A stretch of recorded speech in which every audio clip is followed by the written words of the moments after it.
देखो, आज अब हम पदार्थ विज्ञान की कुछ बेसिक चीज़ें पढ़ना चाहिए। वैसे इसको पदार्थ विज्ञान तो नहीं कहना चाहिए, वैसे आयुर्वेद के बारे में पढ़ेंगे अपन कि आयुर्वेद क्या होता है, आयुर्वेद क्या होता है, आयुर्वेद की निरुक्ति क्या होती है, आयुर्वेद की व्युत्पत्ति और लक्षण क्या होते हैं, आयुर्वेद की परिभाषा पढ़ेंगे, आयु के प्रकार क्या होते हैं, आयु के पर्याय क्या होते हैं और आयु के भेद। हम इनके बारे में आज वर्णन करेंगे कि आयुर्वेद क्या होता है, इनके वर्णन। जैसे आयुर्वेद, आयु प्लस वेद, आयु का मतलब होता है लाइफ और वेद का मतलब होता है नॉलेज। अब वेद क्या होता है? वेद विद धातु से मिलकर बना है। वेद जो होता है वो विद धातु से मिलकर बना है। अब वेद विद धातु से मिलकर बना है तो विद का मतलब क्या होता है? जिसकी सत्ता हो, जिसका ज्ञान, जिसको जाना जा सके, जिसके बारे में विचार किया जाए, जिसका मनन किया जाए, जो प्राप्त हो। तो वेद के जो क्या है पर्याय, क्या है मतलब, क्या होता है? सत्ता, ज्ञान, विचार एवं प्राप्ति। अब हम पढ़ेंगे आयुर्वेद की निरुक्ति। आयुर्वेद की निरुक्ति क्या है? आयुर्विदंती इति आयुर्वेद, मतलब जो शास्त्र आयु का ज्ञान कराए। आयु मतलब जो शास्त्र आयु का ज्ञान कराने वाला हो उसे ही आयुर्वेद कहते हैं। तो आयुर्वेद की निरुक्ति समझ में आई। जो शास्त्र आयु का ज्ञान करा रहा है उसे आयुर्वेद कहते हैं हम। अब हम पढ़ेंगे आयुर्वेद की व्युत्पत्ति या लक्षण। इसी को ही व्युत्पत्ति भी बोलते हैं, इसी को ही लक्षण बोलते हैं। इसका श्लोक है, शरीर इंद्रिय, शरीर और इंद्रिय, सत्व मतलब मन, आत्मा, संयोग। तो शरीर, इंद्रिय, मन, आत्मा के जो संयोग होता है उसको आयु कहते हैं। शरीर, इंद्रिय, मन, आत्मा का जो संयोग होता है उसी को ही हम आयु कहते हैं। अब हम पढ़ेंगे आयुर्वेद की परिभाषा। आयुर्वेद की परिभाषा आप सभी को याद ही होगी। हिताहितम सुखम दुखम आयुतस्य हिताहितम मानम च तच्च यत्रोक्तम आयुर्वेदस्य उच्यते। मतलब क्या है? जिस शास्त्र में हम हित आयु का वर्णन करें, अहित आयु का वर्णन करें, सुख आयु का वर्णन करें एवं दुख आयु आदि का वर्णन करें, चाहे हितायु, अहितायु, सुखायु एवं दुखायु का वर्णन करें, उसको ही आयुर्वेद कहते हैं। ये हो गई आयुर्वेद की अपनी परिभाषा। अब हम पढ़ते हैं आयु के प्रकार क्या होता है। कुछ नहीं होता आयुर्वेद का प्रकार, यही होता है हितायु, अहितायु, सुखायु और दुखायु। फिर आता है आयु के पर्याय क्या होता है। आयु के पर्याय होते धारी, जीवित, नित्य, अनुबंध। क्या होता है? धारी, जीवित, नित्य, अनुबंध। धारी का मतलब होता है धारण करने वाला, मतलब अपने शरीर को सड़ने गलने से बचाने वाला, उसी को बोलते हैं धारी या धारण करना। जीवित का मतलब होता है प्राणों का धारण करने वाला। प्राणों का धारण करने वाला होने से जीवित नाम दिया, मतलब प्राणों का धारण कर रहा है इसलिए हमने इसको जीवित नाम दिया। अब आएगा नित्य। नित्य का अर्थ होता है नित्य, जो आयु क्षीण, मतलब हम ऐसा है कि हम दिनों दिन हमारी आयु घटती जा रही, तो नित्य आयु क्षीण होती जा रही है, इसीलिए हम इसको नित्य बोलते हैं। अब अनुबंध क्या होता है? आयु का शरीर के साथ संबंध तथा एक शरीर से दूसरे शरीर में प्राणों का साथ जो अनुबंध एक जुड़ा रहता है संबंध, कि आयु का शरीर के साथ, मतलब आयु का शरीर के साथ जो संबंध है, आयु का शरीर के साथ संबंध तथा एक शरीर से दूसरे शरीर में प्राणों के साथ अनुबंध रहता है, ये होता है अनुबंध। अब आएगा आयु के भेद क्या होते हैं। आयु के प्रकार अपने पढ़े थे, हितायु, अहितायु, सुखायु एवं दुखायु।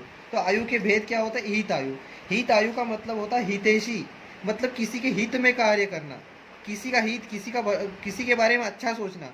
मतलब हितायु किसे कहते हैं? जो पुरुषार्थ चतुष्ट का पालन करे। अब बोले पुरुषार्थ चतुष्ट क्या होता है? तो पुरुषार्थ चतुष्ट होता है धर्म, अर्थ, काम और मोक्ष, इसी को ही बोलते हैं पुरुषार्थ चतुष्ट। मतलब जिसके पास धर्म है, धर्म का पालन करता है, अर्थ मतलब पैसा है, कर्म एवं मोक्ष, ये चार चीजें, उसी को बोलते हैं पुरुषार्थ चतुष्क।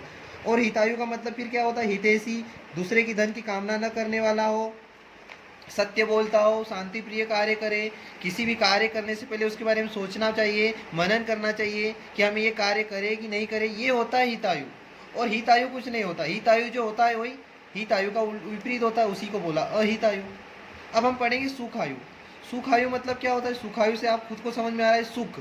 अब सुख कैसे होगा? जब हम बीमार नहीं होंगे, या तो फिजिकल रूप से एवं मेंटल रूप से, मतलब शारीरिक एवं मानसिक दोषों से मुक्त होना, उसी को ही सुखायु बोलेंगे। यदि तुम शारीरिक रूप से दोषों से मुक्त हो रहे, मानसिक रूप से तुम्हें कोई प्रेशर है, तो तुम सुख नहीं हो।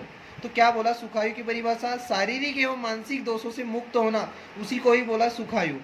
जैसे इंद्रिय अपने अपने विषयों में काम कर रही हो, मतलब जैसे कि चक्षु इंद्रिय जो देखने का काम कर रही हो, घ्राण इंद्रिय जो सुनने का काम कर रही है, तो इसका मतलब क्या हुआ? इंद्रिय अपने विषयों में काम करे या विषयों को ग्रहण करे, उसी को बोले सुखायु। अब दोष, शारीरिक और मानसिक दोष पढ़ा, बोले ये दोष क्या होता है? दोष दो प्रकार का होता है, एक शारीरिक दोष होता है, एक मानसिक दोष होता है। अब शारीरिक दोष 3 प्रकार का होता है, वात, पित्त और कफ। और मानसिक दोष क्या होता है, रज और तम। तो बोले सत्व फिर क्या होता है, तो सत्व कुछ नहीं होता, सत्व गुण होता है। एक क्वेश्चन आता है कि सत्व गुण है कि दोष है, तो सत्व गुण है, दोष नहीं है। अब दुख आयु क्या होता है, कुछ नहीं, सुख आयु का विपरीत। सुख आयु का विपरीत होता है वही, उसी को दुख आयु। जो शारीरिक मानसिक रोग हो, उसे इंद्रिय अपने ढंग से काम नहीं कर रही हो, वही होता है दुख आयु। अब आएगा कि आयुर्वेद को पंचम वेद क्यों कहते हैं। तो आयुर्वेद को पंचम वेद पता करने के लिए, पांचवा डायरेक्ट पता करने के लिए पहले हमें ये भी तो पता होना चाहिए कि 4 वेद क्या है। तो 4 वेद क्या है, ऋग्वेद, यजुर्वेद, सामवेद और अथर्ववेद। क्या है, ऋग्वेद, यजुर्वेद, सामवेद और अथर्ववेद। और अथर्ववेद का ही उपवेद है आयुर्वेद। क्वेश्चन आता है कि आयुर्वेद का उपवेद किसको बोला है, तो अथर्ववेद को बोला है, या इसी को ही अथर्ववेद को ही पंचम वेद भी बोला है आयुर्वेद को, इसलिए आयुर्वेद को पंचम वेद बोला है। फिर एक क्वेश्चन ये भी आता है कि आयुर्वेद का मुख्य उपवाद, तो आपको सबको पता है आयुर्वेद का मेन काम क्या है, चिकित्सा करना। तो ये क्वेश्चन आता है कि आयुर्वेद का मुख्य उपवाद क्या है, तो क्या होता है, चिकित्सा करना। देखो अपन ने अभी आयुर्वेद पढ़ लिया, आयुर्वेद क्या होता है। आयुर्वेद के बाद अपन पढ़ रहे हैं सिद्धांत।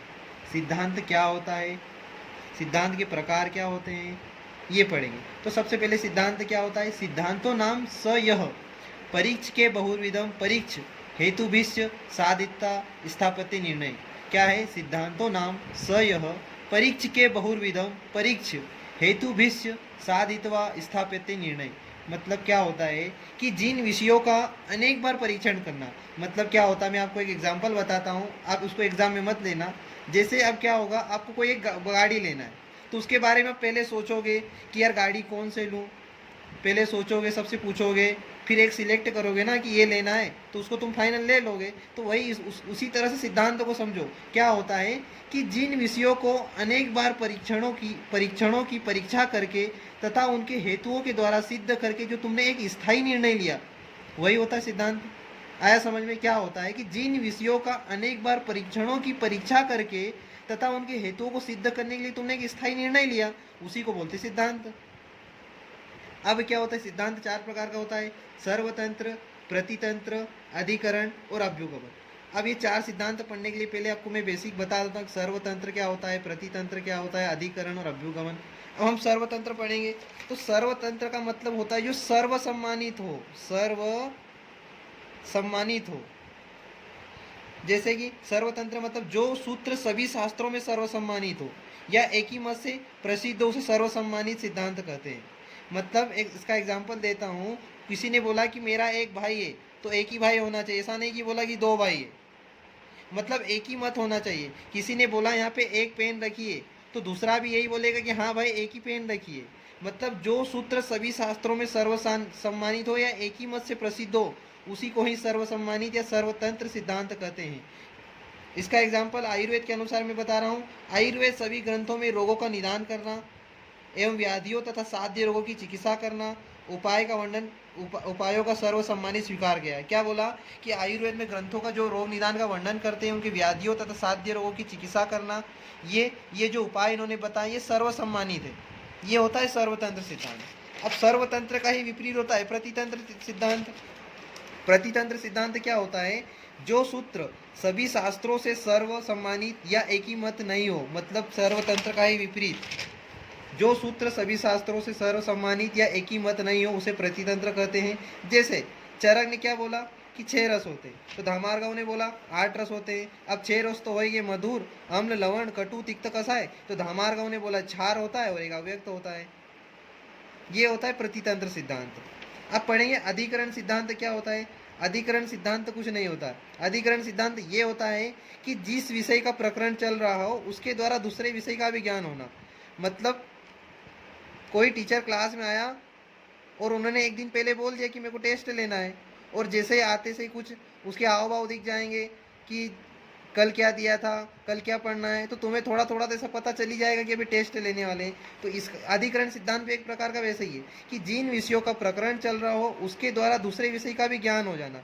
मतलब जो चीज़ का प्रकरण चल रहा है उससे तुमको दूसरा ज्ञान हो गया। मतलब क्या, जैसे तुमने दिन में खाना नहीं खाया तो रात्रि में खाना तुम अवश्य खाओगे। अधिकरण मतलब क्या होता है, जिस विषय का प्रकरण चल रहा हो उसके द्वारा दूसरे विषय का अधिकरण का ज्ञान हो जाना, उसे अधिकरण सिद्धांत कहते हैं। इसके आयुर्वेद के अनुसार एग्जाम्पल क्या है, दिन में खाना नहीं खाया तो मतलब वो रात्रि में खाना अवश्य खाएगा, ये होता है अधिकरण सिद्धांत।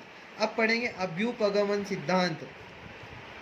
अभ्युपगमन सिद्धांत क्या होता है कि शास्त्रार्थ में वादी तथा प्रतिवादी द्वारा प्रस्तुत सिद्धांत, मतलब शास्त्र में जो एक सिद्धांत बताया है, शास्त्रार्थ में वादी तथा प्रतिवादी द्वारा प्रस्तुत सिद्धांत खंडित नहीं हो जाता जब तक उसको मानना है। मतलब क्या होता है, अभ्युपगमन सिद्धांत क्या होता है कि शास्त्रार्थ में वादी एवं प्रतिवादी सिद्धांत तब तक मान्य होता है जब तक उसका कोई खंडन नहीं करे। मतलब क्या है कि वो सिद्धांत जब तक तुम मान लो कोई झूठ बोल रहे हो, चलो ठीक है बोलो झूठ कोई बात नहीं, पर तुम झूठ पकड़ा गए तो तुम्हारा खंडन हो गया। उसी प्रकार का होता है अभ्युपगमन सिद्धांत। क्या होता है कि शास्त्रार्थ में वादी तथा प्रतिवादी द्वारा प्रस्तुत सिद्धांत खंडित नहीं हो जा रहा तब तक उस सिद्धांत को तुम क्या बोलोगे, अभ्युपगमन। जैसे तुम झूठ बोल रहे हो तो सब काम चलते जा रहा है, पर जैसे तुम्हारा झूठ पकड़ाया भंडाफोड़ हो गया, वही तुम्हारा होता अभ्युपगमन सिद्धांत। इसका एग्जाम्पल आयुर्वेद के अनुसार मैं आपको बता रहा हूँ। द्रव्य जो है वो अपने रस के द्वारा कार्य करता है। क्या बोला है कि द्रव्य जो होता है अपने रस के द्वारा कार्य करता है। ये सिद्धांत एक ही मत से सिद्ध नहीं होता। पहले तो क्या बोल दिया, एक ने बोला कि द्रव्य जो होता है वो रस के द्वारा कार्य करते हैं। अब ये सिद्धांत चलता गया, पर जब इसका खंडन कैसे हुआ, किंतु यह सिद्धांत है किंतु ये एक ही मत से सिद्ध नहीं होता। अब इन्होंने क्या बोल दिया कि एक मत से सिद्ध नहीं होता। इसके लिए प्रतिवादी कहता है कि द्रव्य जो होता है कहीं गुण से, तो कहीं वीर्य से, तो कहीं विपाक से, तो कहीं प्रभाव से अपना कार्य करता है, तो इसका खंडन हो गया ना। तो यही होता है अभ्युपगमन सिद्धांत। खंडित नहीं हो जा रहा तब तक उस सिद्धांत को मानना अभ्युपगमन सिद्धांत है।